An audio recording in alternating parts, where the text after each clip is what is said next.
আসসালামু আলাইকুম। আমার নাম মান্টি বিনতে হাসান। আবৃত্তি করছি ভয় পেও না। লিখেছেন কবি সুকুমার রায়। ভয় পেও না, ভয় পেও না, তোমায় আমি মারবো না। সত্যি বলছি, করে তোমার সঙ্গে পারবো না।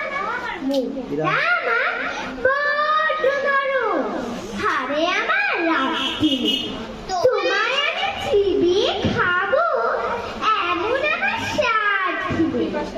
মাথায় আমার শিং দেখে ভাই ভয় পেয়েছে কতই না। জানো না আমার মাথার বেলা, কাউকে আমি গুটোই না।